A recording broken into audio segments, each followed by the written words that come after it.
over to you, Taylor. All right. Well, forgive me, I'm pretty new at this, so if I seem a little awkward, I apologize.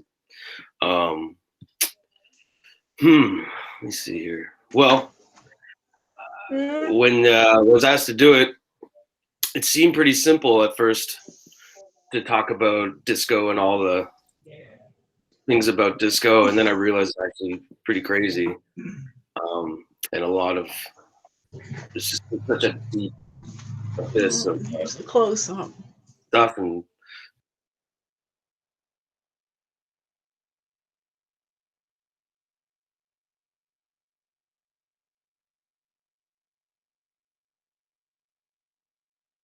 can you hear me? All right. I realized as I was making the DJ mix that I made for this, that it's kind of all in the tempo of the music is kind of what is disco. Like, I mean, disco comes from so many stuff, and I feel that's a very complicated history for me to try to do by myself here. That's why I'd like to talk with all you about it and see what you guys have to say about it. But I mean, at the end of the day, I think that it's a tempo. It's dance music, and all it's plays in discos, came from clubs, venues where they would have DJs playing music, and I think that tempo being applied to so many different types of music, such as rock and roll, punk, created such a huge rainbow of different types of music. And yeah, I mean, it's just a lot to go on with that. So I don't know if anyone wants to say anything, maybe start it off. No one does? I feel like Okay, go ahead, Sash. No, Meredith, go. I was wondering if you're going to talk about the record burnings in the stadium. Well, yeah, I was going to talk about sort of, I guess in like the late 70s, there was that huge disco sucks movement, which kind of was, I don't know how to explain it, but I mean, it gave disco such a like weird environment to be in, because it became like such a like enemy to like so many different types of music, because people didn't understand it. People were kind of, I guess, scared of it. I mean, I think disco, when it started back in like the 60s and early 70s, it came from a lot of funk and reggae and soul music and all this stuff. And it by the time it got to the late 70s, it had sort of been so decadent by, like the Bee Gees and the, Saturday Night Fever movie and all that stuff. But at the same time, there was still a very huge, rich environment where disco was thriving. And I mean, I feel that whole disco sucks is just people were too ignorant to understand what disco was. It's the same with punks too. Like in the 70s, punks were very misunderstood too. There's just so much, I just don't know how to talk, but I mean, I feel like they were almost at the same, being treated the same by the mainstream as like a sort of a culture that like was kind of shunned upon, by the, I guess, normal majority of people. So do you feel like it was more rooted in racism? Definitely, yeah. Rooted in racism, prejudice, and just like at the time, there's just so much like ignorance towards other cultures, other like, like people were so just in America especially, just like, I mean, not just America, but with the disco sucks movement, people were very just one-dimensional, in a lot of different ways. Like people, you're a jock, you're a geek, you're you're a business person, whatever. There was like no room for blending at the time. And I feel like when punk, disco, and many other cultures sort of came about, it was those cultures, like different things blending in together. It was like sort of creating more of like a rainbow of things and less just one or the other, And I think that frightened a lot of people, especially, there's so much like, bullshit going on with racism and prejudice and all that stuff, and towards gay people. There's just all this stuff that was creating just bullshit. And I think that disco definitely took a big hit with that kind of mind frame at the time.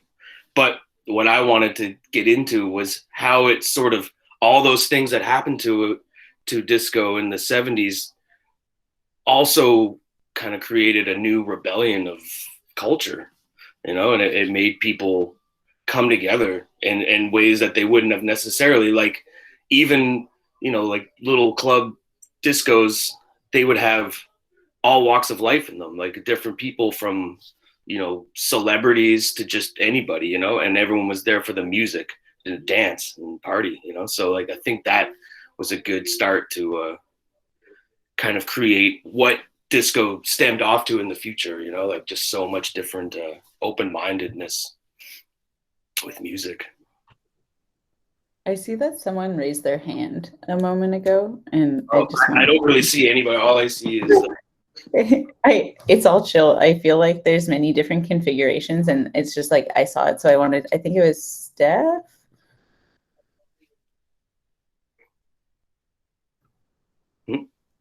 Stephanie, did you have something to say?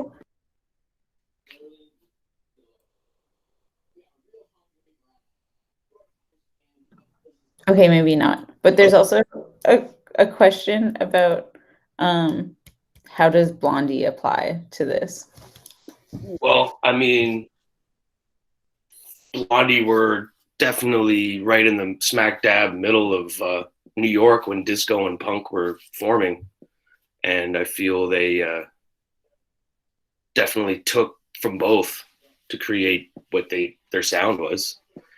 And I think they both understood disco as what it was and not like some cheesy, Saturday Night Fever type of thing. I think they were one of the first mainstream groups to take disco and put rock and roll and reggae into it in that sort of new wave, I guess you want to call it, style. So yeah, I mean, Blondie are cool. I mean, Blondie also did one of the first hip hop videos too, with I mean, it's not really that good of a hip hop song, but I mean, they definitely helped bring awareness to disco, punk, and hip hop all at the same time when they were around. Yeah. Oh, sorry, I'm just trying to read this at the same time here. Another thing I wanted to sort of talk about though was like, in Europe, disco was a completely different thing than it was in America, and it had different things inspiring it, like krautrock and experimental electronic music, and all the like post-punk stuff too, all that stuff kind of Giorgio Moroder. I mean, Giorgio Moroder was one of the first producers to sort of take the experimental side of electronics and then turn it into a dance beat, and then cross that over with Donna Summers and all kinds of different like R&B singers, and create the sort of disco that a lot of people love. And I think with that, you have a whole other spectrum of disco. I mean, Italo disco obviously comes from a lot of that, but you had all this other things that were inspired by Italo disco, but Italo disco also being inspired by those things. So it just was creating this constant growth of making pushing the music into like different crazier styles.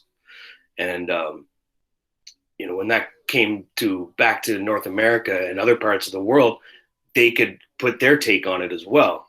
You know, you take like places in like the Soviet Union and places like all over the world that have their own styles of music and their own things and social things to talk about and stuff. And just sort of have that like the beat, which is what I feel all you can really say disco is just the like that beat, that like contagious beat that makes people want to dance and listen. I think that was like the main ingredient to kind of help plant the garden of disco spectrum of music. So yeah,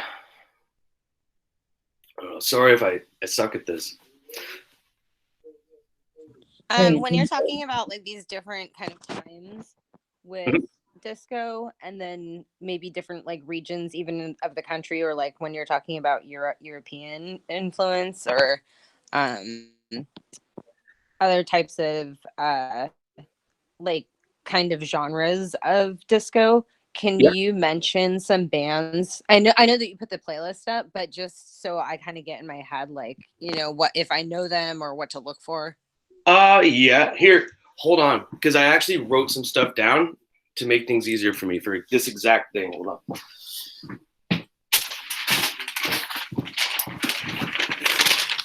All right. Well, let's see. I mean, obviously Giorgio Moroder was a very big force in it because he produced a lot of people from all around the world as well. I guess, you know, in I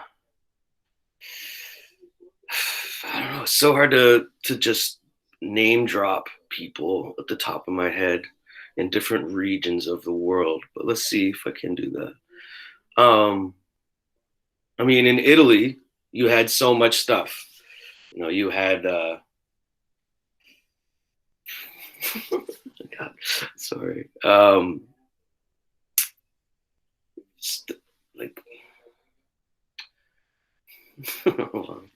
I'm just trying to think. I don't know where to put it all in, you know?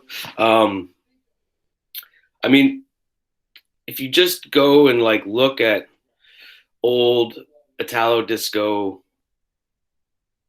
stuff, like you know, you have like Brand Image, Clio, I think are from there. So kinds of different stuff. But I guess what's like more what I was trying to say is more just like how each group or artist or producer, they all add something to the table and then inspire someone else. And then someone could be inspired by that, but then inspire the inspirer, you know? So, I mean, it definitely doesn't answer your question very well, but I don't really know how to answer it.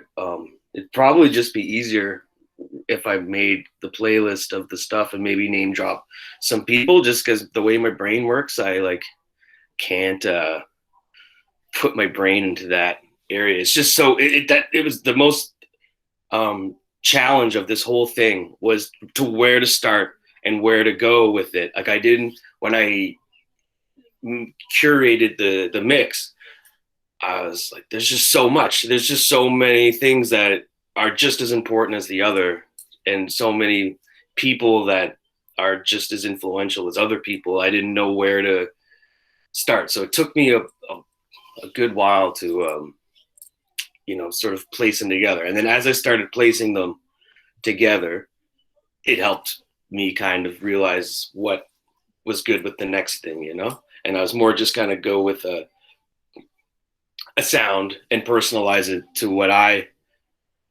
would want to hear, then instead of trying to like explain it all and like a history DJ mix that's just too crazy. Like I don't think I'm the right person for that. So anyway, sorry if I didn't answer your question the way that I should have. But I don't know how to answer that. It's too complicated for me to think of at the time because I feel like I don't know where to start.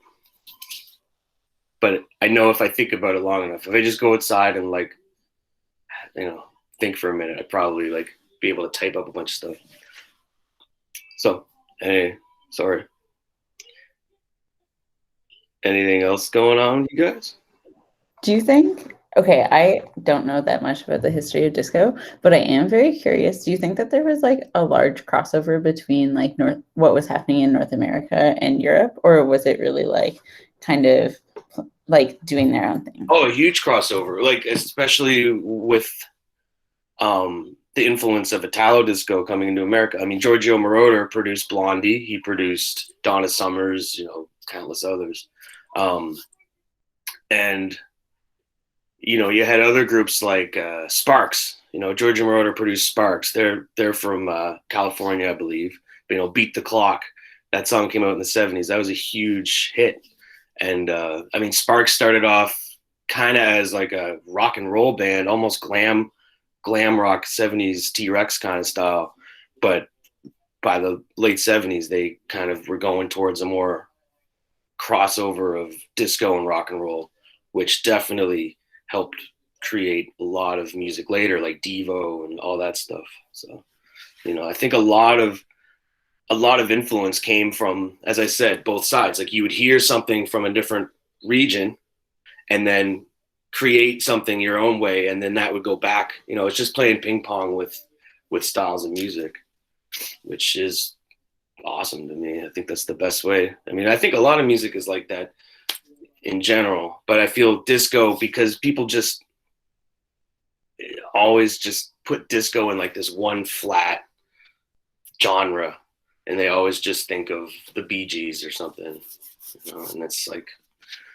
they are disco, there's no denying that, but it's just such a huge thing. And the more I thought about it, I was like, what brings it together? Like, what makes it disco? And I think the DJ culture is a very big thing with what created disco, because it was one of the first types of cultures where people would go just to see the DJ. It wasn't just like, a DJ playing music. It was like the DJ was front center playing the music to the crowd. And the crowd were like there for that DJ to hear what the DJ was going to play. And that definitely is, still today a pretty big thing. That's, and I don't think it would have been the same if it hadn't been for disco. And like, clubs in New York, clubs in London, Paris, and Berlin, they were mixing everything together. I don't think those DJs were just playing like what was disco, I'm sure there were clubs that would do that, and there were a lot of DJs that were also hired by record companies to play new singles and stuff, almost like a radio station but at a club. But I think a lot of these people were just playing things that suited it. You could play some soul, some Motown, some rock and roll, some psychedelic stuff, like even punk, like I think they were playing whatever was getting them going, and getting the floor dancing. I think that is, the root of disco right there. Just making people dance at a disco tech. Yeah. Oh. What's up with cat spotting? Is there a cat in the house? There was a cat on camera for a moment.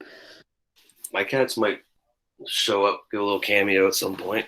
Oh, there's the kitty. Hey, buddy. Nice. Anything else? Have anything to say? Or One thing I've always found really interesting with kind of like the disco sucks movement, and I've always found the crossover between like punks being kind of very into that, and it being sort of like a marking of punk in like the late 70s and the early 80s, and people being like kind of very like disco sucks, but then that crossing over with like a lot of almost like suburban beliefs. And I think at the root of disco was a lot of Black folks and a lot of gay folks. And I've always found it really interesting that like punks kind of weren't able to see the similarities and like get down with that, because I feel like I'm really happy that we've sort of moved past that and like punks can go to dance parties now and like have a good fucking time. But I'm just like, yo, New Order was disco, like. And I don't know, it's always been something that I found really interesting, that people couldn't really see through how anti-gay and anti-black the like disco sucks movement was. I think what was happening at that time that was creating that divide was the exposure of the decadence of disco. Like, you know, you had Club 54, you had like all these high rolling people that's how disco was perceived to a lot of people.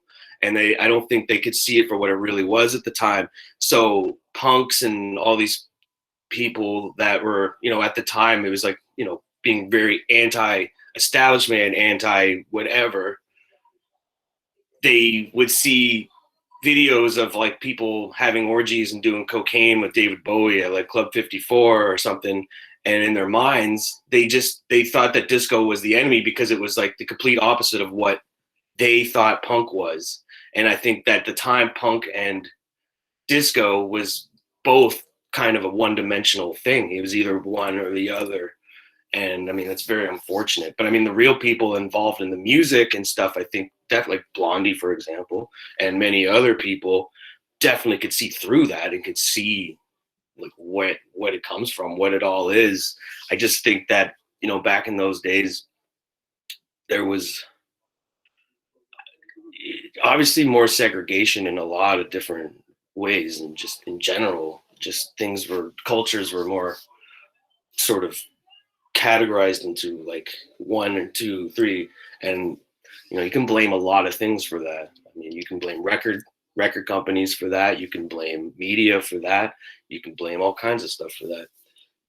And I'm glad, like as you said, I'm glad that, I mean, the irony is that by the late 70s and 80s, all these punks and disco people were melding into one style of music and creating new music, like as you said, like New Order, that's punk, but it's also very disco. You know, they definitely were hearing what was going on and being like, yeah, let's rock this, you know, like this is amazing.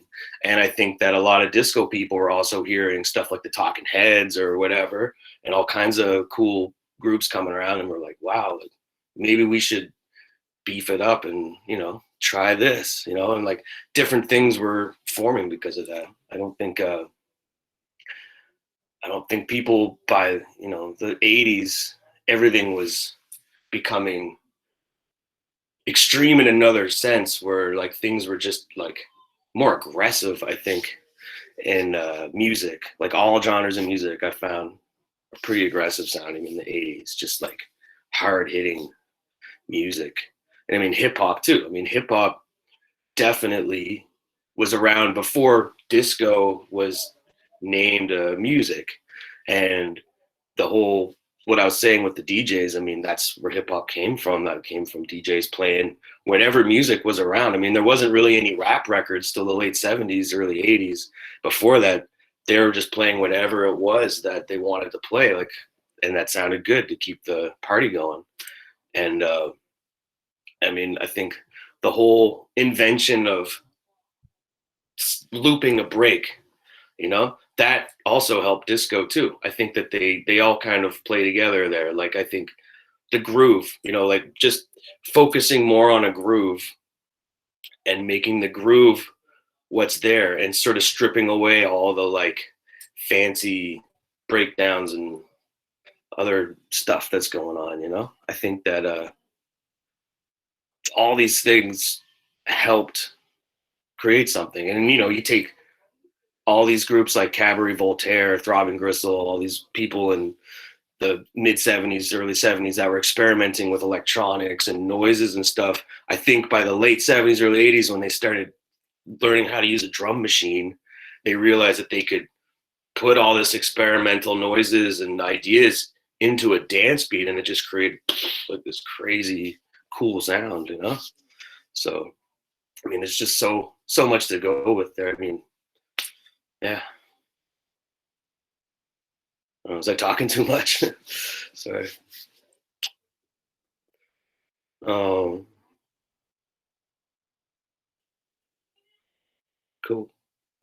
Let me see. Where else can I go with this? I'd like to hear what you guys have to say, though, honestly. Like, I mean, I can keep talking, but I like going back and forth. It helps me, and I feel it's more interesting to all be talking. So, does anyone want to say anything? I think there's a couple of people who don't have mics set up. Dom said that he doesn't have a mic, but I think there's also another person who's just typing in. Oh, wait, okay, no, now I can read something here. Okay, why?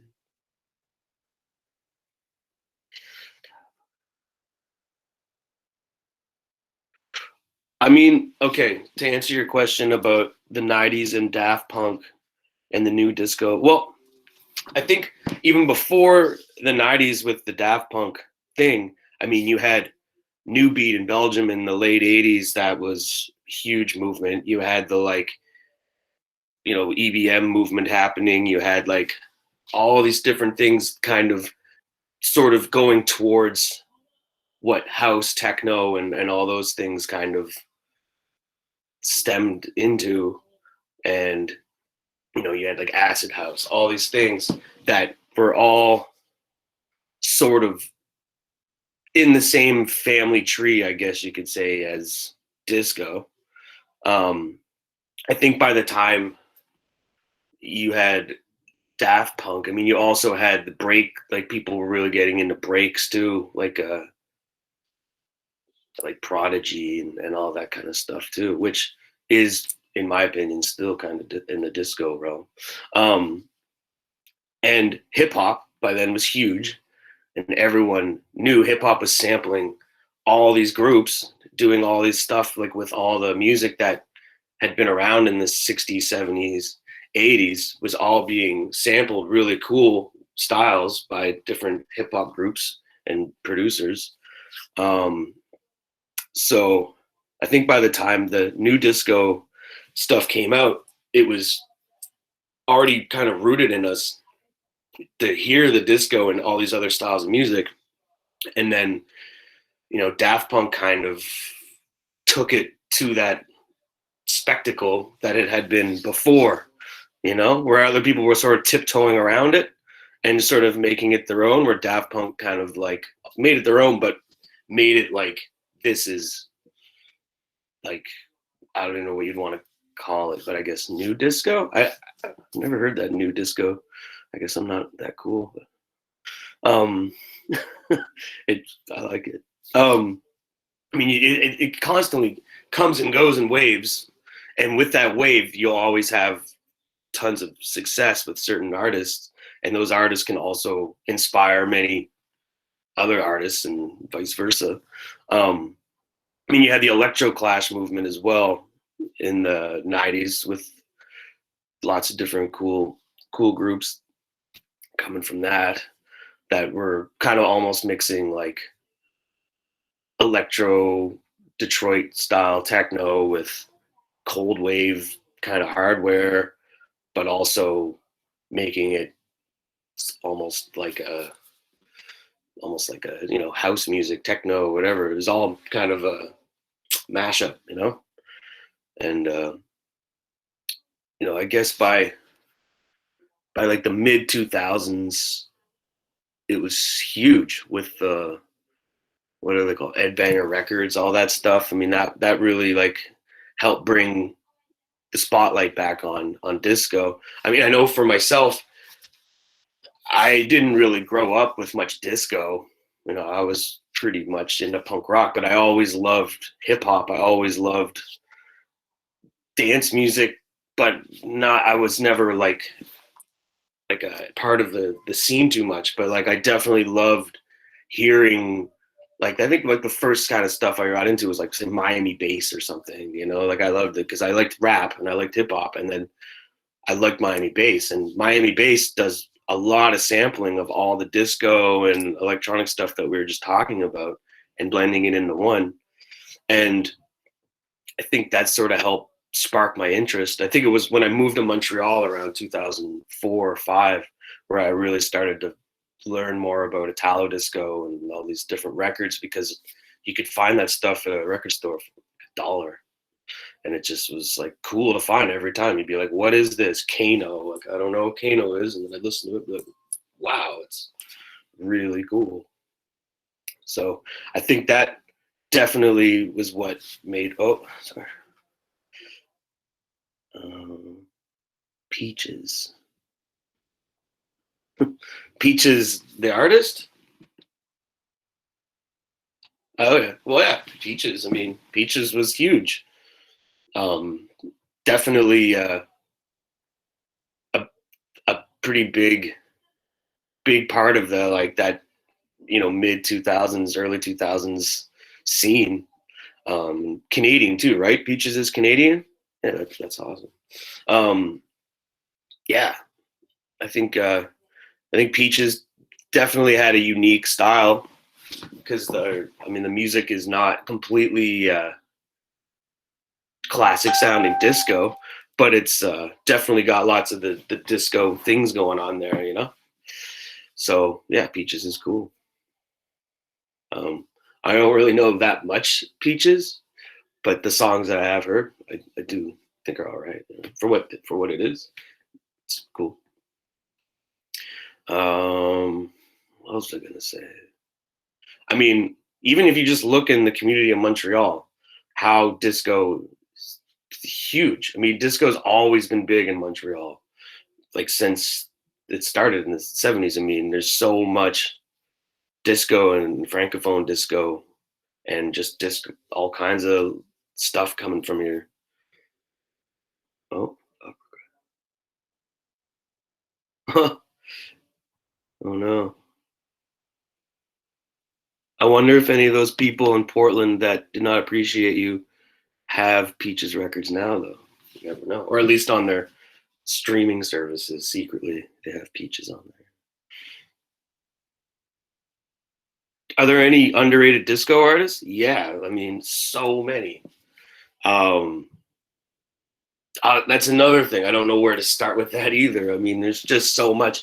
The beautiful thing I find about the rare Italo disco stuff is finding that stuff. It's kind of the same in the punk community when you find all these like Killed by Death style bands that you never knew existed, and then you hear about it. You hear like the single, and you're like, why wasn't this as cool as these other bands? Like, why did these bands get all the like cred, and these other bands that are around the exact same time don't even get mentioned?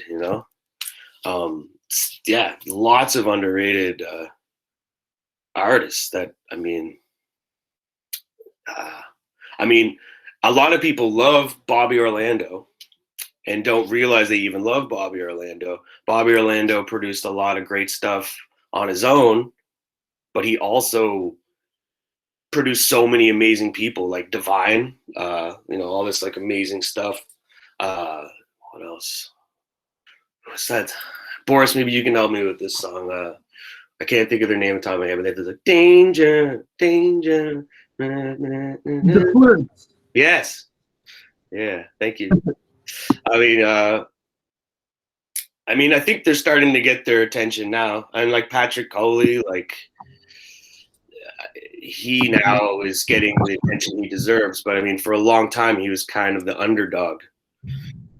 Like he was making the same cutting edge stuff around the exact same time as say Harold Faltermeyer or Giorgio Moroder or even Bobby Orlando, but he was always sort of like not dismissed because everyone loves his stuff, but never like celebrated as highly. Like you didn't see him on MTV or Much Music or all these movie soundtracks and stuff. But now, I mean, Dark Entries constantly are reissuing all this like unreleased stuff, and it's like people are blown away by it. So I mean that helps.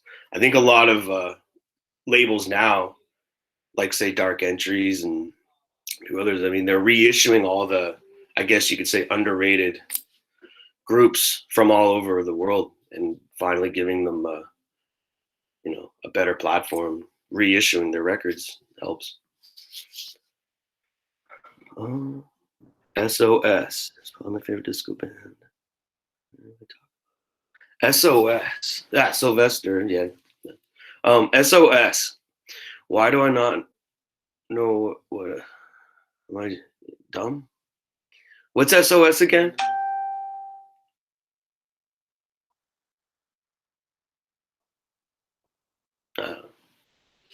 Um, trying to think. It's so funny. I had all these ideas in my head, and like when I pictured myself talking to you all, I was just like, oh. Now I'm here. I'm just like, oh. I mean, I think. Oh, cool. All right, I'll check that out. I mean, maybe I have heard this, but I don't know. I'll definitely check it out. What was I gonna say?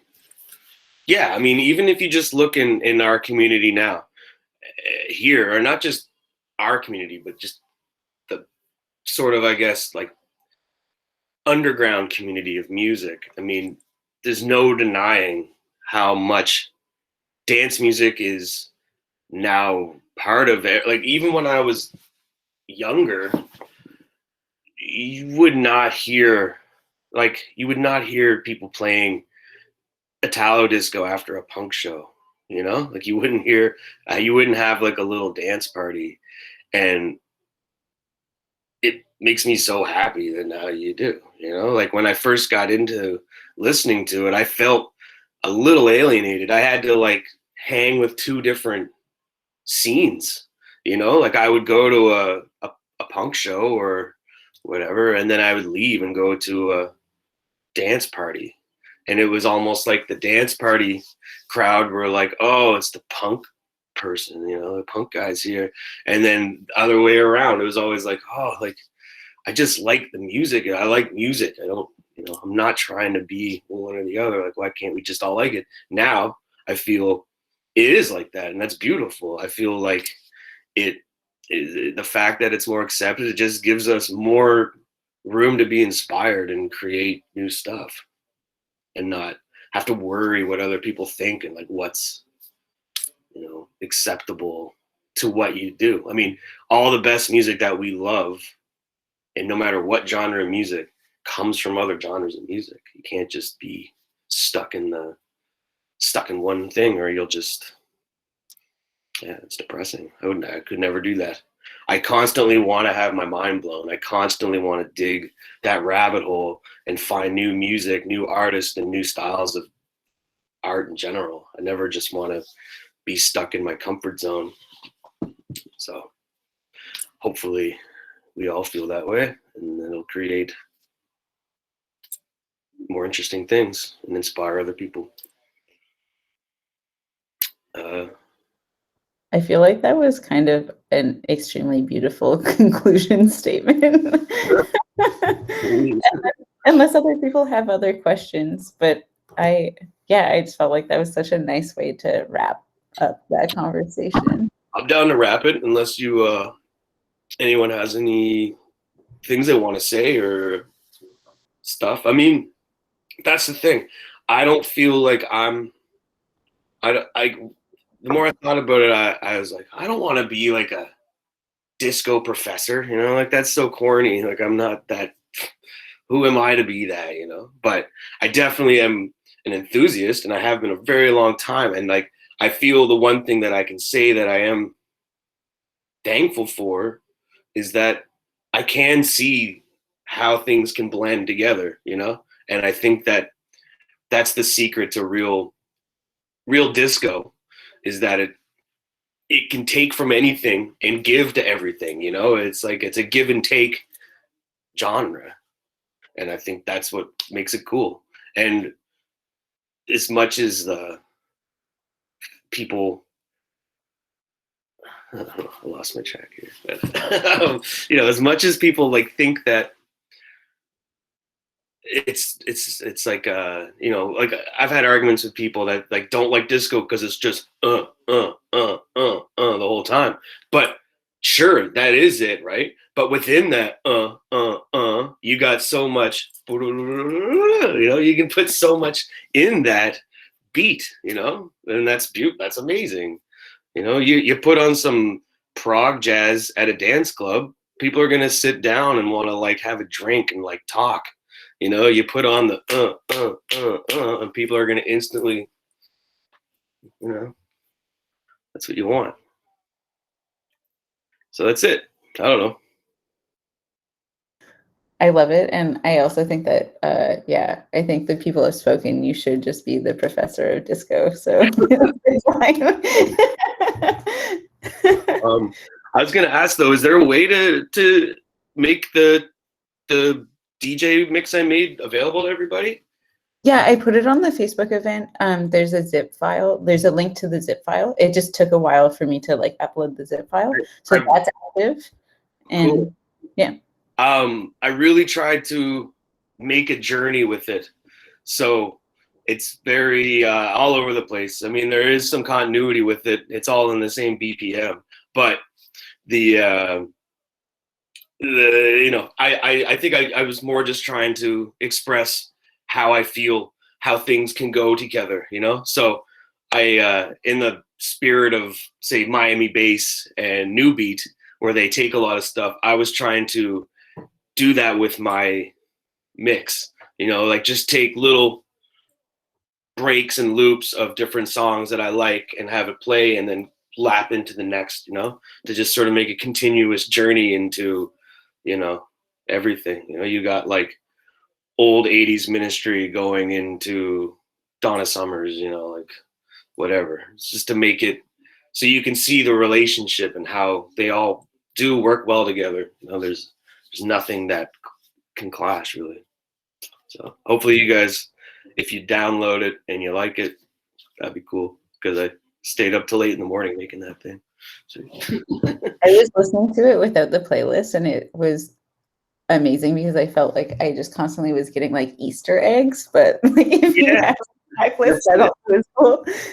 That's it. So when I was working on it, I was getting in the summer vibes. So hopefully, you know, can all rock in the summer. It's definitely a sick summer mix. I am very stoked. Cool. Well, thanks for listening to me gabber on.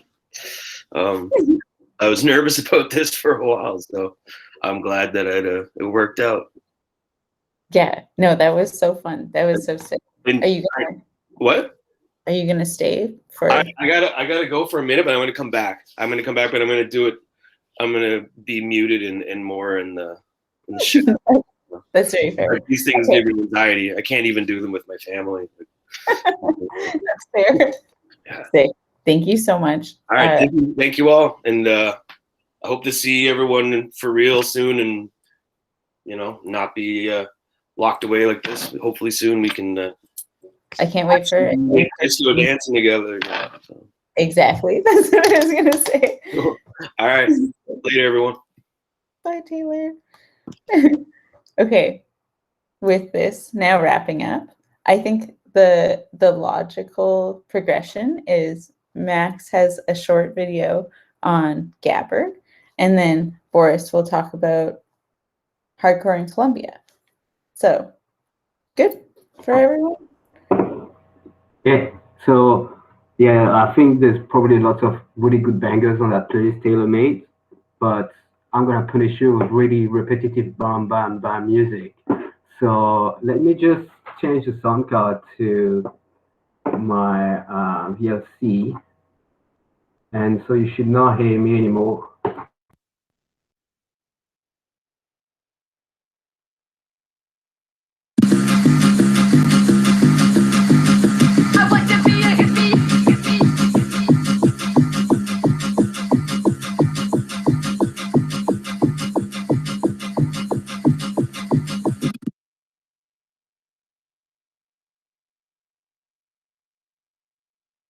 I forgot to present it tonight. All right, so give me a sec.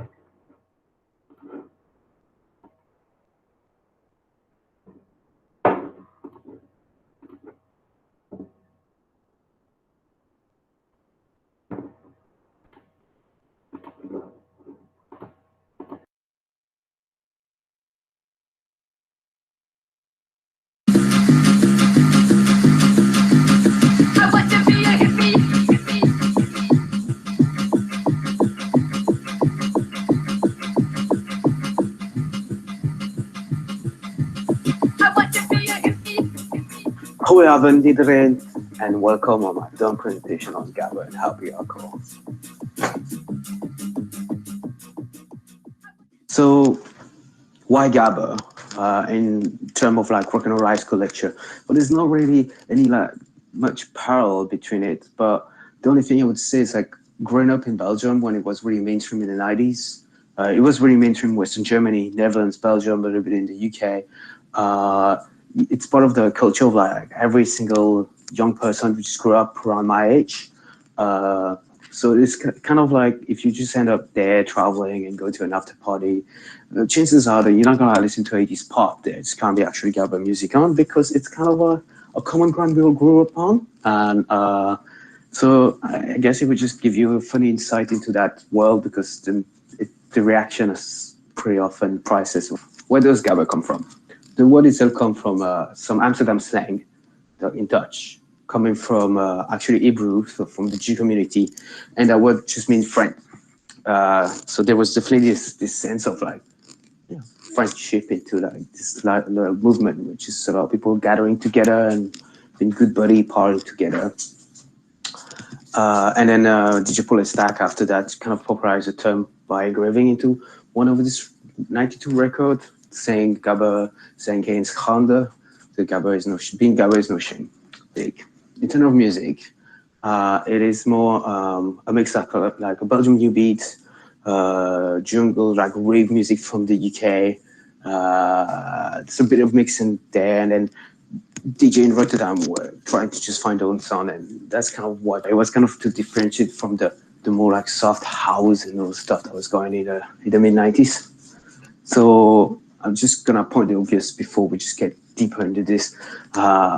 This scene would not exist without like the ecstasy and the speed, or it was at that time, how cheap and good it was, and they never actually really lie about it. It's presented in song and whatever.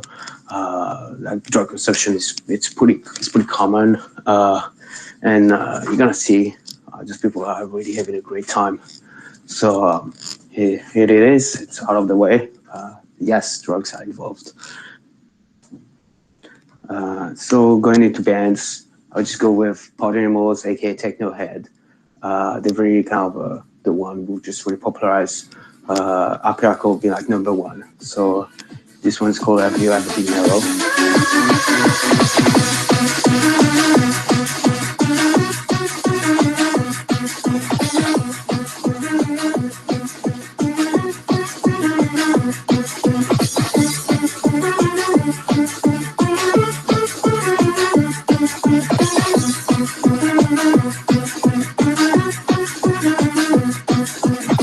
And so another very important figure in defining the genre is DJ Paul and Stack.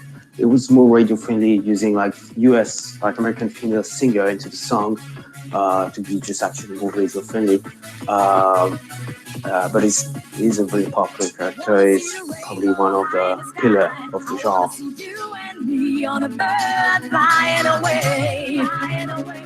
And then I hope to see your smile every night and day. I wanna see the rainbow high in the sky. There's also Body Loves.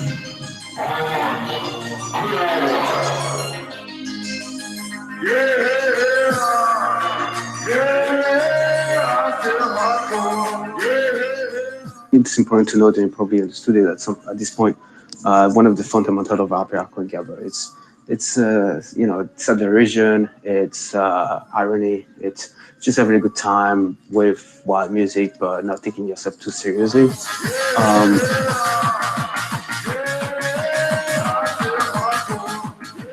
So another guy is Rob G.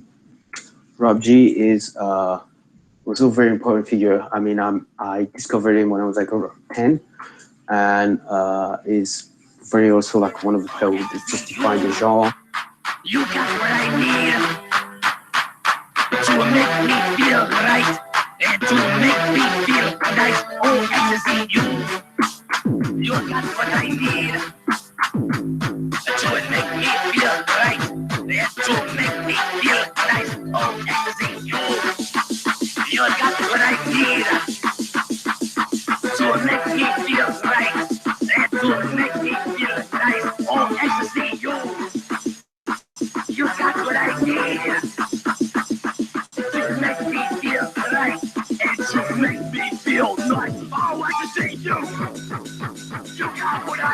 To make me feel right and to make me feel nice. Oh, ecstasy, you. And there's also Gabber Pit. Gabber Pit was more like a piss take, but still very funny. You got the picture.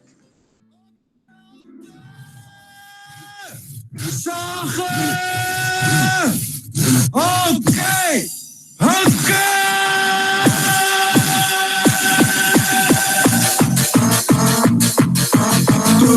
Boing, boing, hakken en zaken en hakken, hopla eruit. En nou zie je toppie, geen haar op mijn kopie. Hakken en zaken, wat een geluid.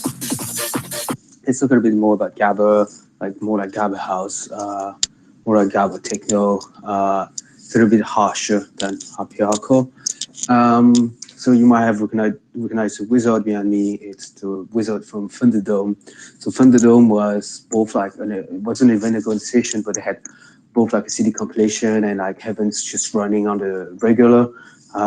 Those both were very successful. I remember actually owning some of those CD compilation. Some of these events were just gathering up to like 40,000 people indoors. Along the fest in the compilation, Thunderdome monetized themselves by selling lots of merch, like a bomber jacket, or a t-shirt, or like an energy drink called Thunder Taste. That was pretty funny. I mean, it's kind of like on topic with keeping those gabbers up all night.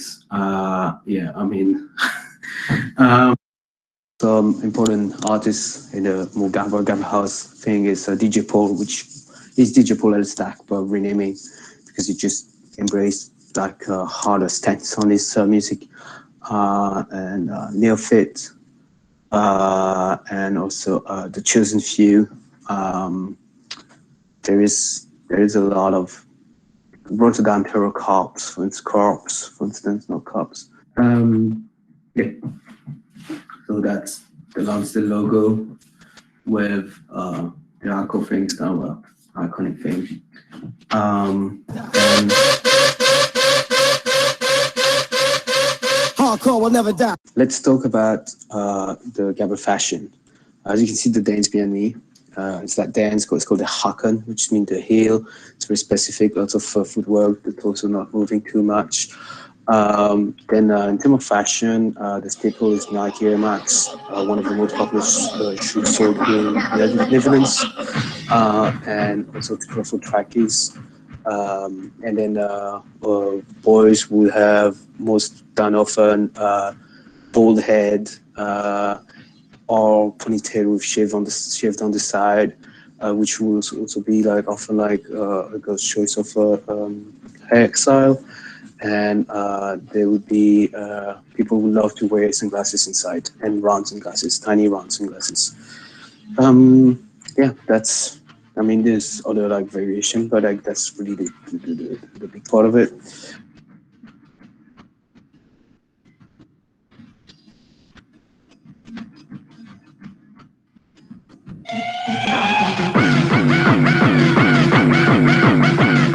So like, I think the highest point of like that Gabber movement or happy hardcore is definitely 96, 97 when it just got the most popular, and then it's kind of like the first would kind of like stopped a little bit. It wasn't so much the hardest thing happening. There's a few reasons for that, but I would just want to go for like the main one. The funniest one is like it just got too mainstream. Really, it just really killed himself. It just it was on TV show, it was on kids show. They were doing like kids rave like in clubs during the day for like 10 years old, 12 years old. Yeah, so that's kind of like put a seal on it. And like, yeah, as you can see, it's kind of funny. And then there's other one. And so this is the last one. I have to touch this topic. It's not as funny as the rest of the Gabber thing, but one reason it really died off is really it followed the same fate as the skinhead movement back in the UK in the 60s, 70s. It's just because it got infiltrated by neo-Nazis and a small group of neo-Nazis, but it kind of spread out a little bit. They were not quick enough to denounce it because it was just a party music and it was not more political, whatever. And it just kind of grew bigger. There was more fight. There was more like drug abuse and deal with like gangs and stuff. And especially the Nazi thing got a very, very, very bad press. And like the skinhead back then, like every Gabber was just kind of like coined as a neo-Nazi, which was not true. It was just a minority of them. But the division kind of stayed, which is really weird. Like all the bands I just played before, there's a lot of people of color, there's some people with different origin, and just being like being frustrated by neo-Nazis it's pretty incredible, I guess, you know, like them. And so the backlash behind this was like, they tried, maybe not hard enough, but there was a lot of like songs denouncing this, talking about unity, against racism, against fascism. One of the main label was putting those stickers on every single release they had, every single orders, just kind of like stickering everywhere. But lots of like organizer, like Thunderdome, would not really want to take it more like a stand rather than just this will be united rather than just fuck the fucking fascists. But so maybe it was not strong enough. They tried. Our friend Rob G, that we listened that ecstasy music just the other, had this great song called "Dime at Disco." I mean, the message was there, but for some reason it just didn't stick. And yeah, that's kind of explain why he kind of lost interest, got really bad press. But he came back eventually in early 2000. But at that time, I was already more into punk myself. I lost interest into this. It's much more like harsh music, and the fascists came back at the same time. So kind of an annoying situation. There's a really cool, funny side of it, but there's also this dark side of neo-Nazis. But it needs to be mentioned, obviously, otherwise I would be an hypocrite. Yeah, so on that, you know, fuck those guys, fuck the neo-Nazis, but it's a fun music, and I hope you appreciate this.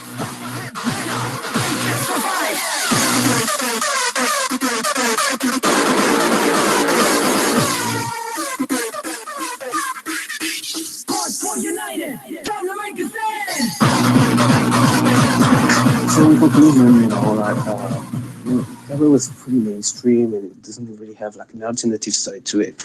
It didn't try to change the world, and if anything, you know, worse thing happened because of it. But yeah, it's part of the mainstream culture in the Benelux, and I think this is why, like, it might just be interesting for you guys to know that if you go to like any sort of like after party over there, even if it's an anarchist center, big chance you just listen to some of that. Everybody would know about this. It's ingrained into the mainstream culture of the people over there because it was so popular. So that's it. I hope you didn't find it too boring. You find some interesting, funny fact. I would like to thank you for watching this. I would like to thank Sasha for putting this up. And that's it. So thank you all, and talk soon.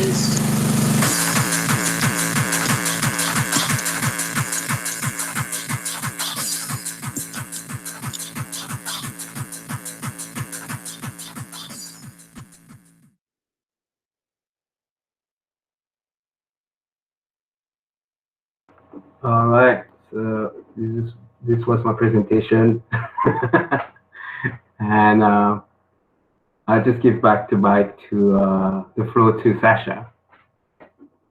That was amazing. I feel like people are asking for a dance tutorial, but maybe that will happen at a different date. Just so you know, the people are asking for it. So I definitely try to involve something, but honestly, we're watching video of myself doing that. I'm not 20 anymore. Yeah. well, you have some time. You know, you can set it up at a later date. Sick. Okay, that was tight. I learned so much about Gabber, and now Boris is gonna tell us about punk in Colombia. Woohoo! Yeah, I'm gonna share my screen.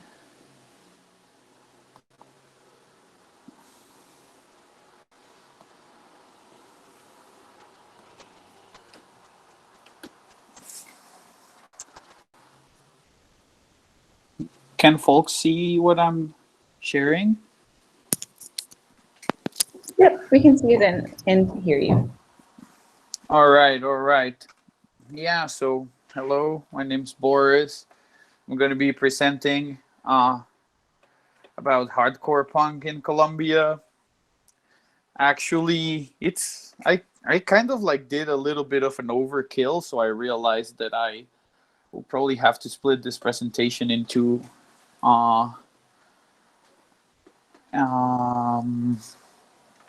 and okay, I'm gonna start talking about it. First of all, I wanted to mention like how this presentation is gonna be. Like, I'm gonna base myself in like some like punk documents or archival elements that like have survived the time, such as fanzines, records, and inserts, tapes, movies, and television, and like some home video slash yeah, like recorded material. Okay, so let's give it a go. I'm gonna play this little clip just to get you guys into context.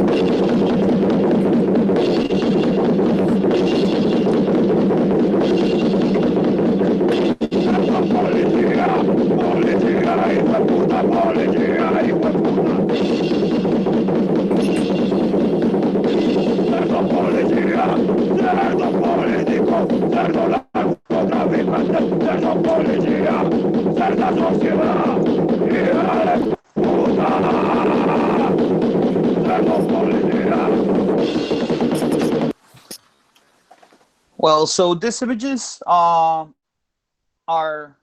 from the city of Medellin in the late 80s, from a movie that was called Rodrigo Day, and a lot of like the punk documents of the Colombian scene of the time surround this film. I'm going to be talking about it a little bit later. I just wanted to kind of like get things going with that. Okay, like first, also like putting into context some geographical, like where Colombia is in the map. It's the more northern country of South America.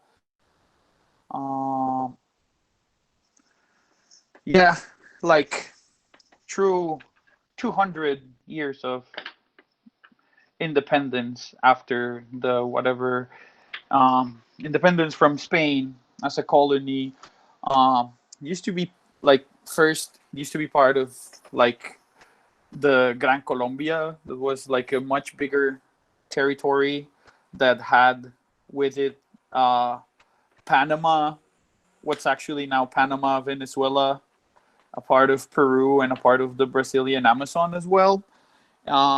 This was right after like it was it acquired its independence through war, through fighting for independence. This was like the liberation project of Simon Bolivar. Like years after that, like there was a lot of like in Colombia, a lot of different ways of trying to construct some national identity through like its geography or its geographical richnesses or its biodiversity or its music. And all this like entering the 1900s, kind of like true industry and true becoming a kind of like centralized country where like bigger industries were developed in like major cities as so this is like an old cartoon from the late 1900s. It's a parody of the national emblem of Colombia. entering into the 20th century, because of this kind of like migration into the cities, the people like started basically working as operators, and there was a big surge into like the creation, or like this, both political parties were established. There were the liberal and the conservative, and they were both kind of like descendants of Spanish people, and were always in power. But there was a surge in like liberalism, and the conservatives felt threatened about it. And in April 9th, 1949, which is actually tomorrow, 53 years ago, liberal Colombian president candidate got shot in the streets of Bogota while campaigning, and the people got so angry that they rioted and destroyed the complete downtown. After this, both like the liberal and conservative parties of Colombia decided that they were going to rotate into power each 4 years. And this went on through from the 50s until the 70s, in which was a historical era called the National Front. During the National Front, in the 60s and in the 70s, this global phenomenon called rock and roll music exploded everywhere. And while Colombia wasn't was part of this as well, there were a lot of people who identified as hippies, and they're they were completely rejected by the Colombian Catholic and traditional society, and they had to find out kind of like their own tools to create their culture. And this is why I put this in the presentation, because I can see it like maybe as like an early call for like self-promotion, or like historical kind of like element, and like DIY culture. Like through the late 70s, as like rock music, I told it wasn't very popular within Colombian society. A lot of this rock and roll musicians couldn't find a way of publishing their music, because their music was kind of like hunted down by the church and by the establishment. So they decided in like kind of like moving on to continue playing, but like less threatening Latin music, like, I don't know, cumbia, salsa, which in the bigger cities also had developed like a big like recording industry. So then it's the end of the 70s, and the punk movement arrived everywhere. And kind of like by osmosis, suddenly in 1983 in the Colombian television, this band called Complot was coming and playing covers of such bands as The Police or the Buzzcocks. Here's a video of them doing Love Battery by the Buzzcocks.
Kind of like, I put this video to put into context, like punk music kind of like spread as kind of like as another subgenre of music, and suddenly like there was some like radio shows in like that played rock and roll music in Colombia at the time.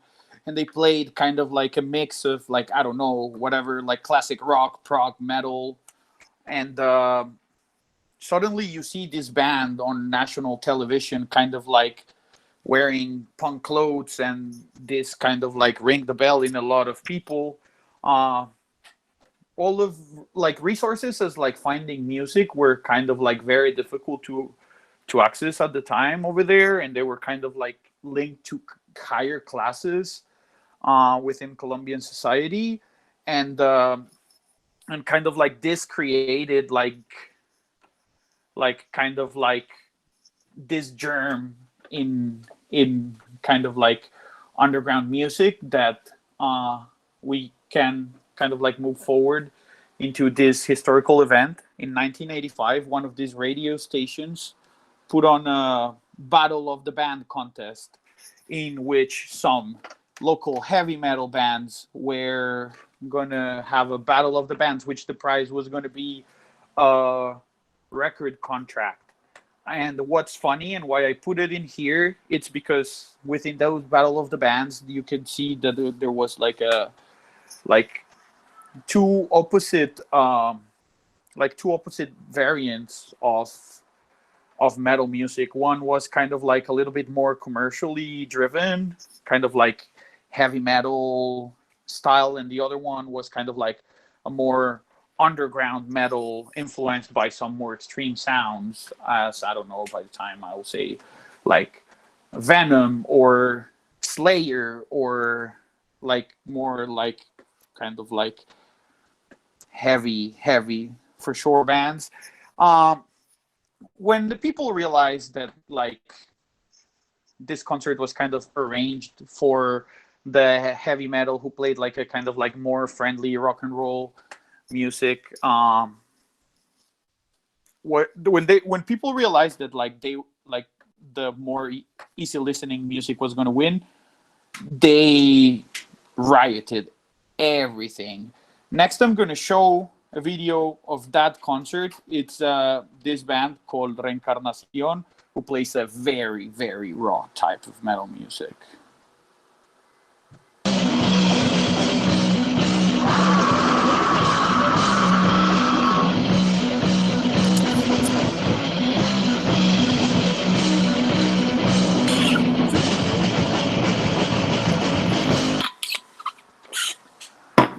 So pretty much after this show and this riot, there was not even a chance that any music station or any like rock and roll or like any rock and roll linked to the environment was going to surge from the city of Medellin. So kind of like these musicians discovered that like the underground and like the radicalization of the information that was found in it was the way to make their own niche scene, and this kind of like was very influential into the creation of the punk movement in the city of Medellin. Here you can see like two photos. This character over here, it's one of those more like heavy metal type of guys, and there's photos of the crowd of like kind of like the other more underground metal bands that they were later on called ultra metal. I had taken this off, but oh boy, there's not all of them, but there's like some ultra metal bands in case you were kind of like interested. I'm gonna move forward because I already talked for like a while and haven't gotten into punk yet. So with the radicalization of the information, like people through mail orders or through music catalogs have access to like a bunch of music and a bunch of other resources that inspire them into finding information of what's happening in terms of extreme underground music in other places of the world. So they're like both fanzines and records are like, and the postal service, like exchanging letters with people from other countries of the world, like kind of like create this solid the solid relationship between people from Colombia and other places of the world, since like maximum rock and roll suddenly started exposing what's happening in Colombia, doing this scene reports like this one that I'm showing for the magazine in 1987. Well, back to maximum rock and roll. Like a lot of people kind of like shit on it, but like it's there, man. They have archived so much of punk rock music through all the history. Also, like Colombian people had like some influential pen pals um, all over the place. There was like influencing Colombian bands that came from like the Iron Curtain from Europe, from the States. Um, this is like a a part of a scene that kind of like reviews some of the music that had arrived to Medellin. In this is from 1989, a zine called Nueva Fuerza. There's like I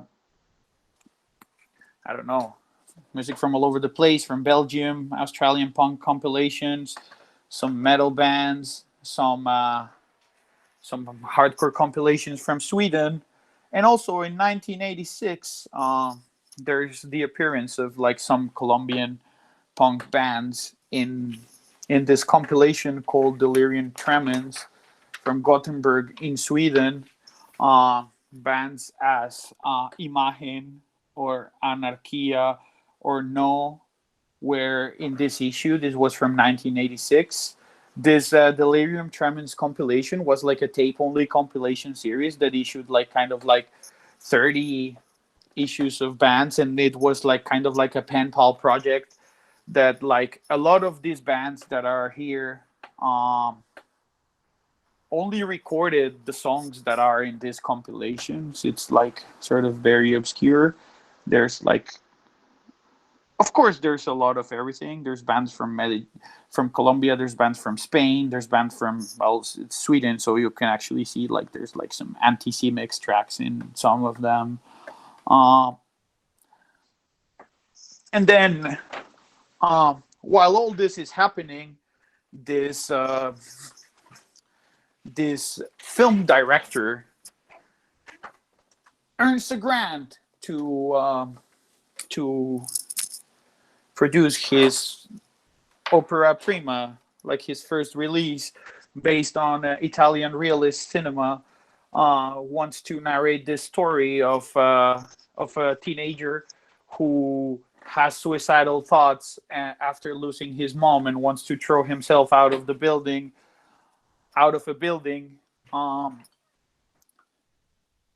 in downtown Medellin. So this guy kind of like starts getting his film crew, and since he was a big fan of Italian avant-garde cinema, where they used a lot of natural actors, he goes around with the youth of Medellin to find out who can be its actors for this movie, and he finds out there's like this subcultural movements going around, like punk and metal, and he also discovers that is very, very cheap to release like music that hasn't been copyrighted at the time, and not like using like a Pink Floyd song for the soundtrack of the movie that's gonna cost him thousands of dollars.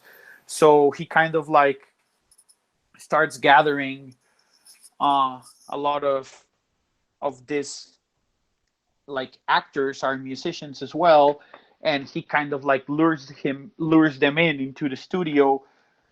And at the time, because of like the kind of social economical conditions of the people, they had no access to musical instruments or to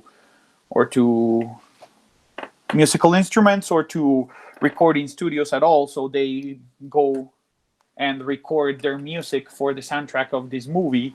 This is the year 1986, and it will take a couple of years for the movie to be produced. But in the meanwhile, some of these records like end up becoming compilations. So for example, this is I mean, actually the cover for this compilation was done afterwards, but this started being like as a kind of like blank cassette tape, like imageless cassette tape compilation between the bands that was kind of like dubbed and spread around the city. And it's one of the very first like recorded punk compilations from Medellin in 1986. It's called simply like Punk Medallo, or like Punk Medellin Volume 1. But this kind of like generated this germ for the people to go through their own means to start recording themselves. This also means that they were kind of like using mutual aids to recreate their musical instruments, build them all together. This is a photo that I chose. It's a drummer like playing, and one of his drum kits patch is it's an X-ray. I think this image is very dope. So yeah, after kind of like this exposure to the recording and to be able to release or to have like a recorded historical document about what they're doing, they organize into doing it their own. And out of this time, like some of the first DIY punk compilations appear. This is the case of, oh boy, I think I lost the image. Well, it's this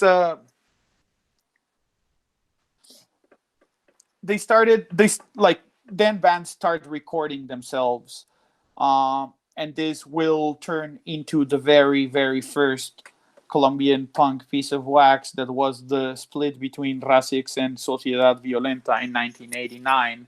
Around the same time, some other 7-inches were produced, self-released by the bands. This is the band Ira, also from Medellin, 1989, the record Barquicidio, Restos de Tragedia, Cero No Ser, or Imagen, their very first 7-inch, also from 1989. Some of these bands, then this is in another band called Infesto, their tape from 1989. Some of these bands were the very first to release 7-inch records in Colombia. Now going to Bogota, this guy, lead singer,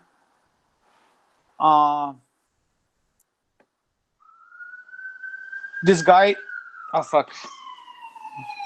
called Dilson Diaz. He was from Medellin but moved away to Bogota. Through a radio show, met with this bass player, Hector Buitrago, who later ended up playing in a very big rock and roll band.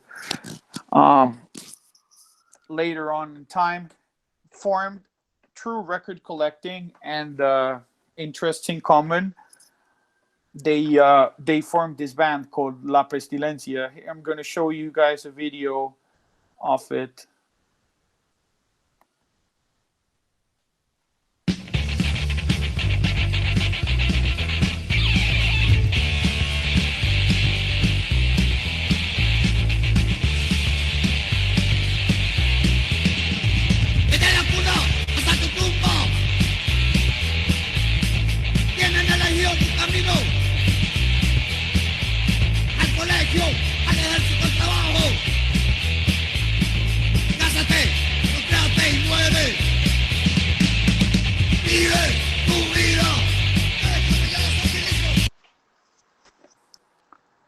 Yeah, so that was a video clip of La Pestilencia. In 1989, they managed to record the very first punk LP that was put out in Colombia. It's called La Muerte, un compromiso de todos. It was produced by one of the musicians from a local band called the Flippers, who was like a 1960s like garage psychedelic rock band from Bogota. Bogota was a city that was full of hippies, like the kind of like countercultural movement from the 1960s made a lot of impact in there, and kind of like this kind of like record industry, or not record industry, sorry, like kind of like rock and roll dude produced the album and was self-released through like label slash record store that's called Mort Discos, which is still around these days. And these guys were also like kind of like very active with their pen pals. And I found this kind of like letter from Jello Biafra asking his pen pal Hector about a copy of the record of Pestilencia, saying something like, well, you know, guys, I'm not super into thrash metal, but like I found this so raw recording that I really want to copy. You know, good old Uncle Jello.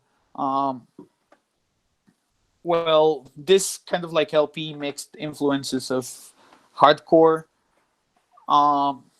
grindcore, thrash metal, and punk. I'm gonna go back to Medellin because now it's 1989, and the film Rodrigo De is gonna be released.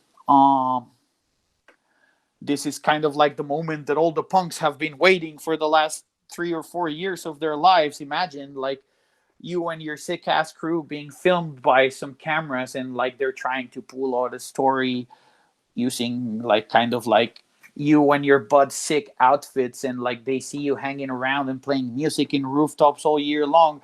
How is it going to be? I bet it's going to be awesome. I'll give you guys a shot to see it. I'm going to show you the trailer.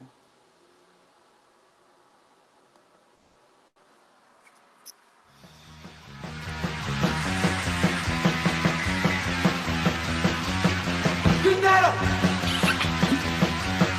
angustias. No sé, los son los chinos que están buscando. ¿Qué buscan? Ya. No sabes que weón, necesito el fierro, hermano. Dinero, sistema. No puedo ir a ver gente triste. Todo el mundo llorando, ¿sí o qué? Qué bandera tan hijo de puta. Todo el mundo es que triste, qué agüeros. Yo a la final, no sé, hermano, a mí no me trama que vayan a mi entierro. Loco, las fotos son qué bandera. Sí, es que la final una foto, loco. Una foto lo banderea a uno, loco. La final si algún día lo pañan a uno que no está libre de eso, lo banderea, qué bandera. La final no hay una foto que hay de puta recuerdos, para que lo recuerde a la final. Dinero, sistema.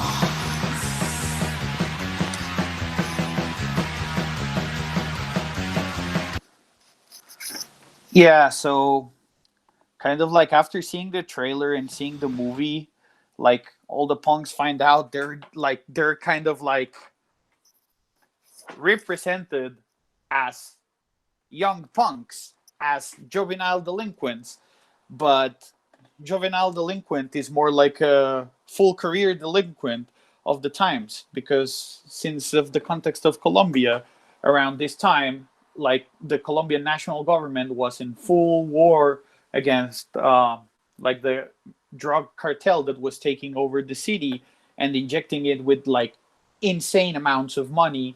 And for these kids who had like absolutely nothing in their lives, like some of them decided that like, or at least this is what they show in the movie, like they want to be a part of it. So all of the punks who kind of like actual punks who kind of like acted and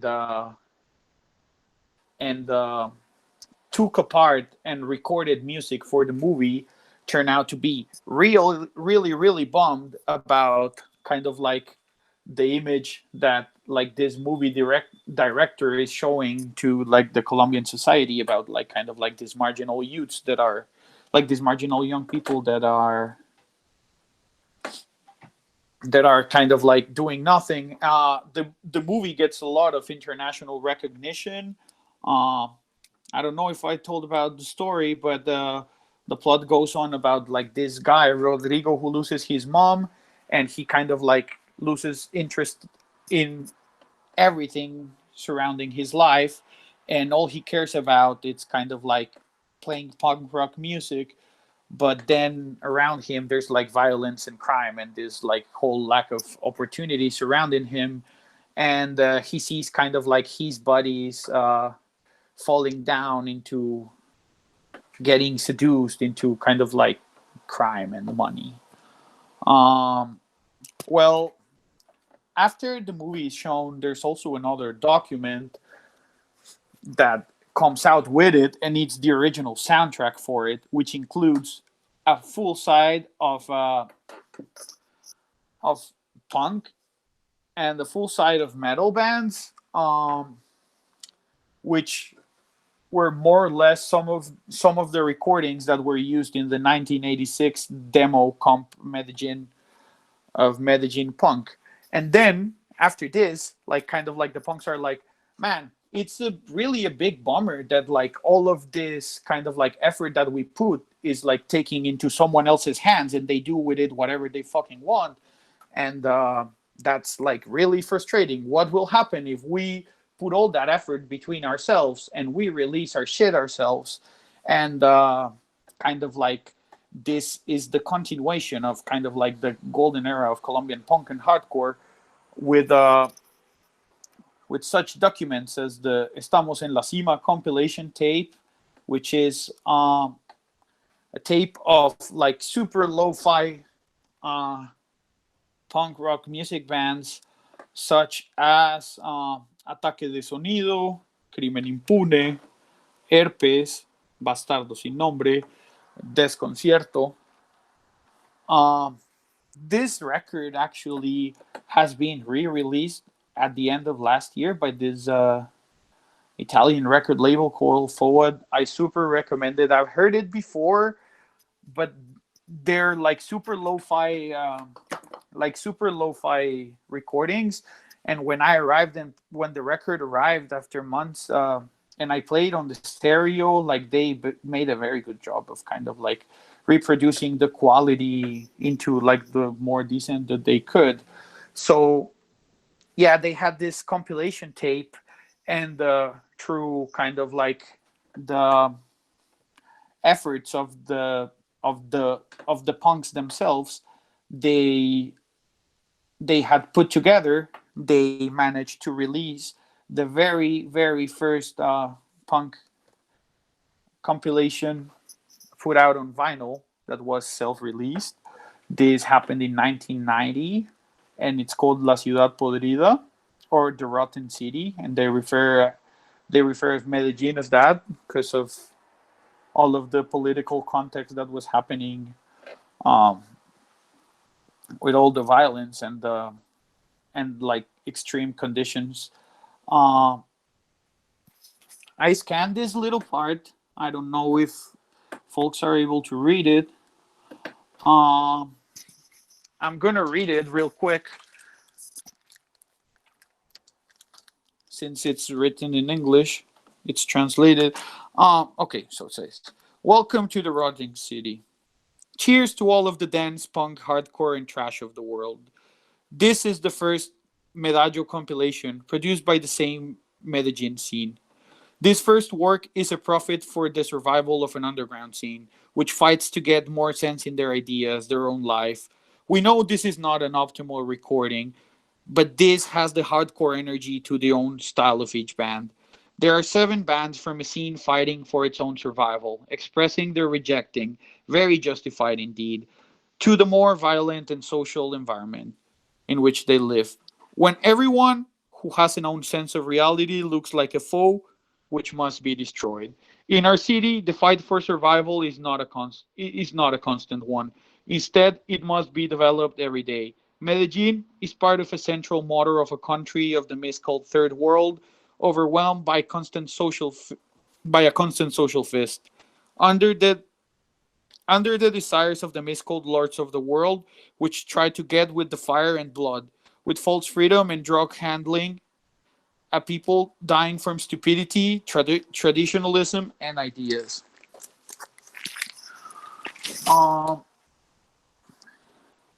Okay, so in these compilations, you can find bands as BSN or Bastardo Sin Nombre, Crimen Impune, Restos de Tragedia or RDT, Discordia, Ataque de Sonido, or Desconcierto.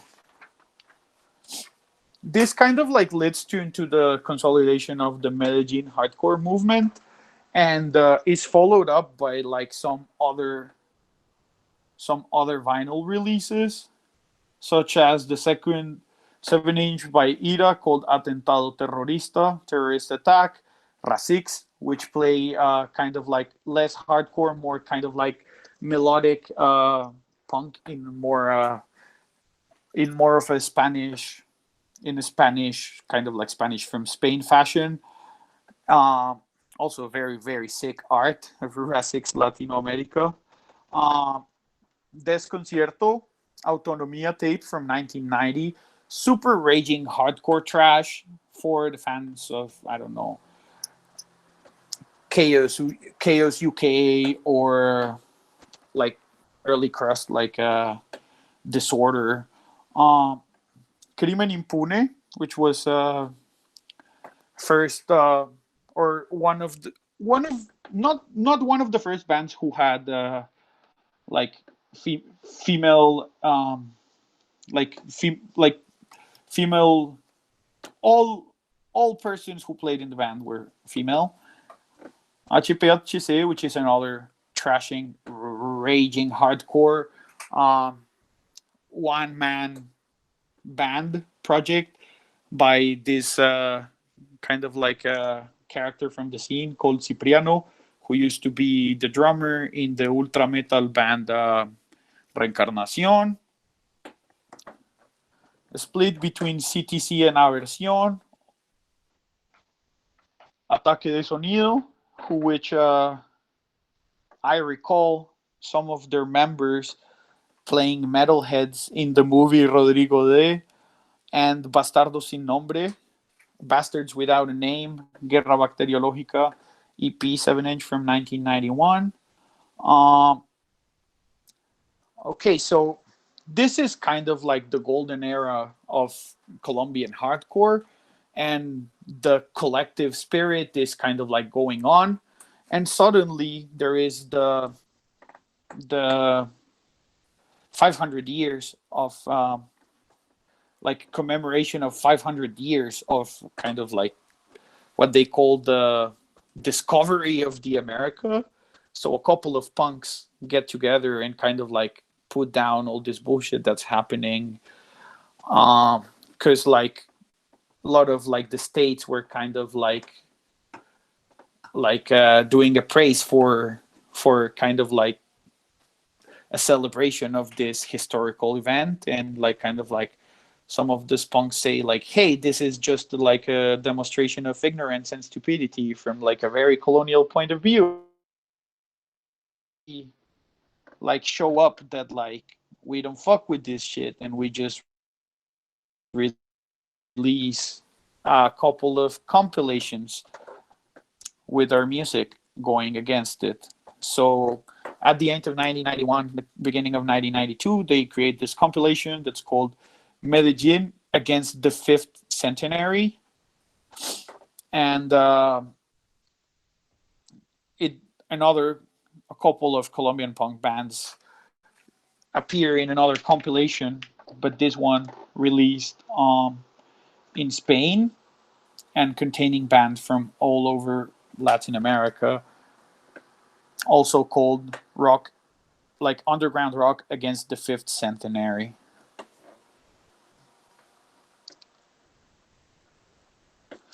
I'm gonna show a video of Fertil Miseria, which was one of the Colombian punk bands from Medellin back in the day. Todo existe. Nunca nos debemos de confiar en lo que vemos. También existe lo que no vemos. Confraternidad interplanetaria. A los parceros.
Sorry, I'm just gonna kind of like go Confraternidad on ahead. Interplanetaria. Oh fuck. Todos They're called Fertil Miseria for Meredith, who was asking. They had released their first 7-inch in 1992, and their second one called Cadenas, which has a very very sick art, in 1993. I also happened to have this 7-inch, and I did a full scan of the spread, because I think it's a very very sick also piece of art. This is the center spread for their first 7-inch, which kind of like depict like a image of like a pretty normal Colombian society, kind of like the political class, kind of like having everything, and the rich and kind of like poor people kind of like going there on the underground struggling. There's like the church and the military being praised, and like the kind of like base of the pyramid is the people, the industry in the back, and everybody else is a big old mess pile of a cemetery. Another band I want to kind of like give a shout, wanted to show also, because they're very very sick. It's they're called Bastardos sin Nombre, or Bastards Without a Name. This is their second 7-inch, Brigada Subterránea, or like Underground Brigade, from 1992.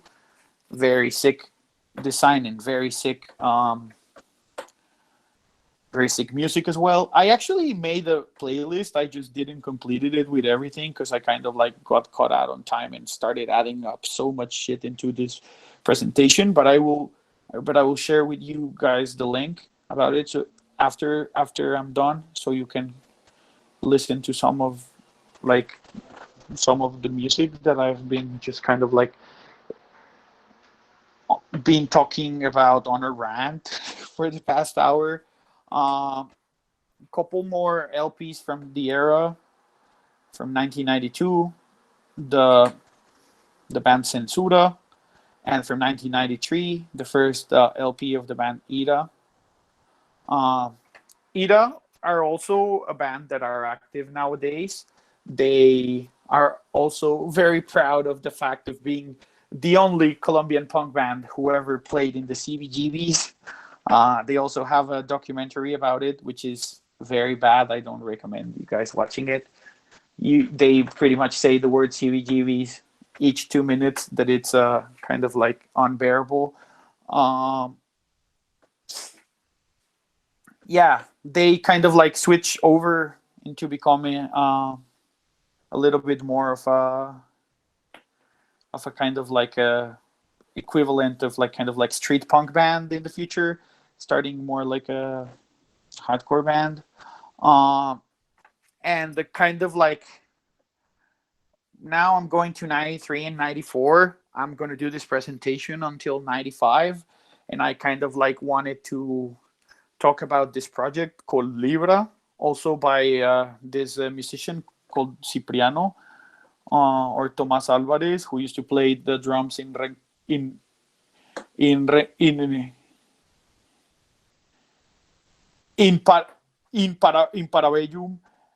the metal band. Then he played music in HPHC. And this is more like a kind of like another solo project, but this one musically goes all over the place. This first 7-inch is punk. This one is more like a concept album with a lot of sampling and a lot of kind of like a more experimental take, kind of like closer to post-punk, and definitely one of the most amazing bands in Colombia's punk history. Also the fact that it is like a kind of like a solo project, and this guy straight up, like, after I guess being disappointed with everything that happened in this film, like rejected public life completely and continued putting up music, and man, highly recommend it. Fuck with it, because it's deep. Lyrics are very good, very on point about the kind of like just calling out on what's happening in that country. They released also a split in 1995 with Infesto, which was another another band initially from Medellin, which reformed in the 2000s as well, with a lead singer from Bogota. Actually managed to cut them once on a show before it was shut down by the police. And just to begin, and just to finish, also very topical because the commemoration of the date about when this revolution happened is tomorrow. It's the compilation LP from Bogota called El Bogotazo, Gritos de Dolor y Rabia, or El Bogotazo, like screams of anger and pain. It's a compilation of punk bands from Bogota. Also very highly recommended. The band Demencia Libertaria. It's like the very first time they released on Wax. They've been around since the 80s. They were part of some of the Delirium Tremens compilation that I was talking about earlier. Another band says Desarme or Escoria are also kind of like still going around. This record was, I remember, not so long ago, maybe like 5 years ago, they did like a show kind of like commemorating the 25 years of its existence. And yeah, like we've basically been into kind of like a very like busy decade within the Colombian punk underground. But like, as you guys know, like the history doesn't stop in there. But I've taken like, I don't fucking know how much time, like probably like almost an hour right now, and I bet you guys are probably so tired of listening to me. So I am gonna leave this presentation in here. I kind of like wanted to ask you guys if you had any question, but in the meanwhile, I'm gonna go to the fridge and grab another beer.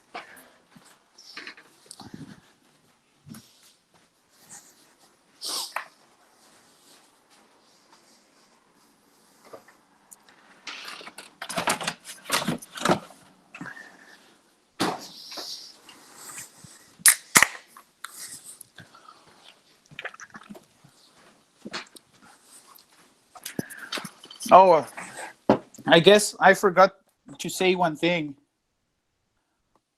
I am actually from Colombian. That's why I'm kind of like explaining all this. I forgot to say that in my information. It's not like I'm the biggest enthusiast in the world. I mean, maybe I am, but it's just like kind of like, yeah, I'm gonna share what I had. I guess like a lot of the later stuff that I was showing, it's not in there actually,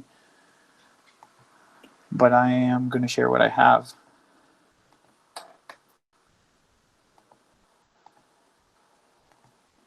You guys have any questions, or you guys want to mention about anything?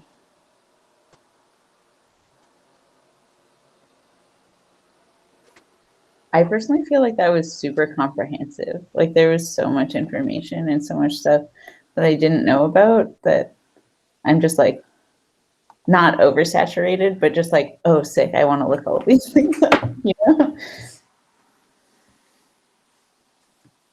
That's I very don't fair. speak for everyone on that point, but I feel like I just saw like some head nods and stuff. I thought I would like vocalize how I feel about it. I see a question from Alexandra C. Kind of like, any tales of Colombian punk houses? Well, I'm going to tell you a tale. Colombia, as being a very conservative society, they're very, very big into enforcing private property. So kind of like punk houses didn't existed at all. There were every now and then, like back in the days, like there was not such thing as like a kind of like a squat or something like that. But also like back in the days, like venues didn't existed. They were kind of like a thing that started happening probably in the 1990s. So shows were kind of like the very, very first shows, um, that were happening were kind of like being put together by the communities, because like in a lot of places where these bands were from, like there's like a very big sense of community, and kind of like people will do through collective effort put together a show. But the thing is that, like, for example, when they go ask to see if like in a hall of a neighborhood they could do a show, they will never just say that they were musicians or they were punks. So kind of like during the first era, like I guess like the shows were self-made. Like bars were non-existent, and shows weren't happening a lot. I see Virginia asking if I like Rodrigo de No Futuro and the soundtrack, and the answer is yes, I definitely do, man. Like I remember the first time I watched it, I was like probably like 11 or 12 years old, and my professor of philosophy showed it to us in class, and I was kind of like I don't know. I was like kind of like a nerdy kid, and I had a lot of kind of like social problems. And I remember both me and my philosophy teacher were kicked out of school that year. So kind of like that's very sick that she showed me that, because like I take it on it forever. Yeah, it's very sad. Like kind of like also because a lot of this information that was recorded at the time kind of like was lost because of the director of the movie. He had access to so many unreleased material, and he kind of like was like not a shitty guy by itself, but like maybe very stupid with business, and he kind of like he had no control over the information that he recorded, because he kind of like sold it to the record label who put out the compilation. So yeah, that movie, it's definitely very cool to watch.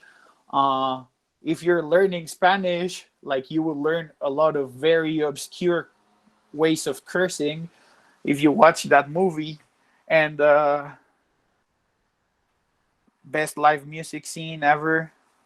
Agree.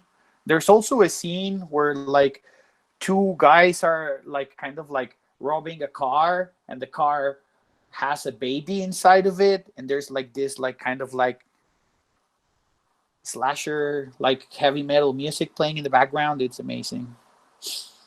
Super recommend this. Actually, fuck, I am so stupid. I on my last page of the presentation, I'm gonna show it right now again. I had like some resources that I had in which there is a link where the movie is at.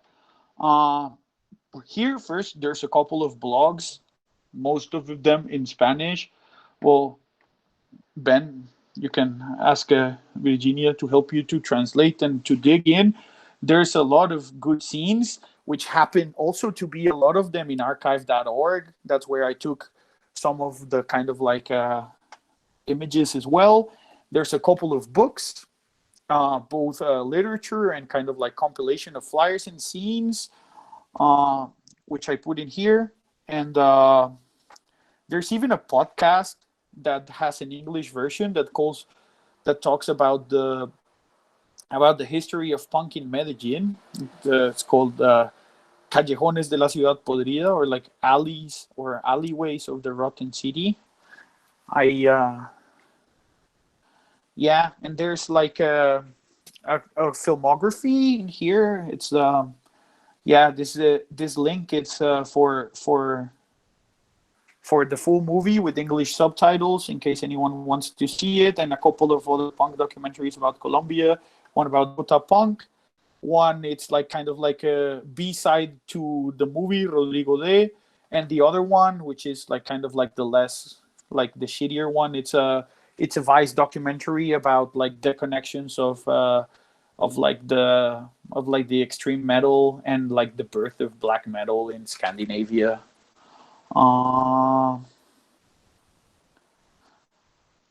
Yeah.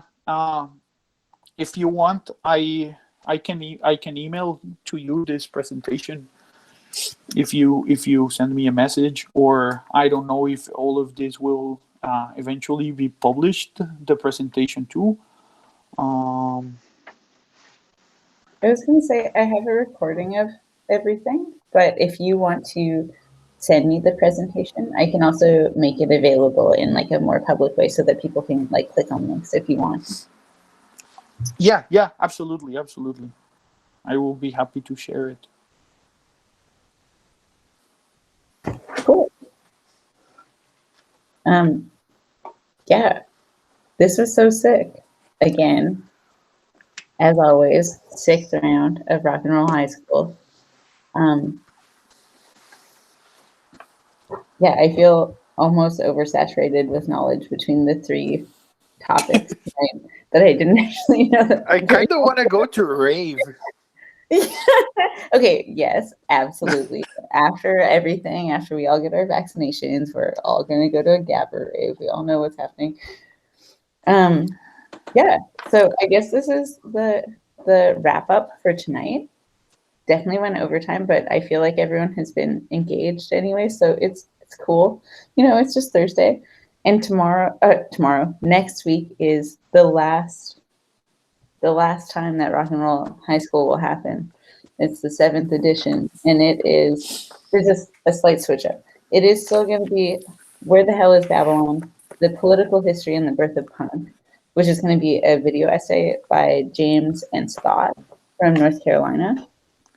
And there's going to be another presentation on Industrial Music 101.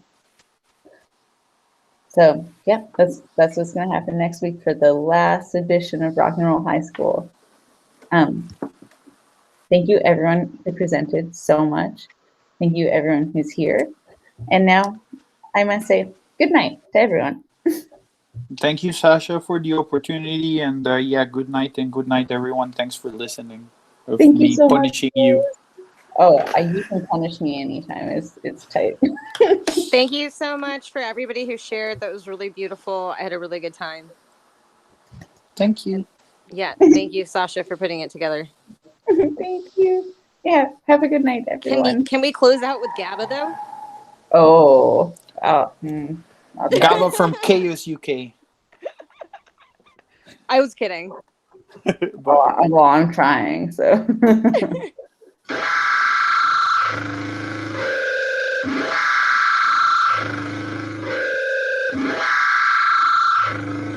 Here you go.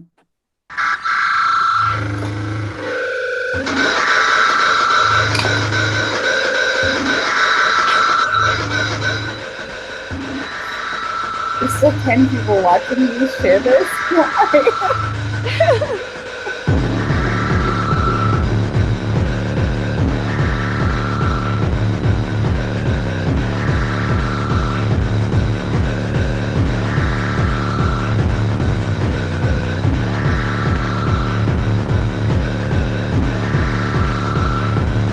I feel like I've seen the one on the left, but not the right.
That's it. That's all. Good night.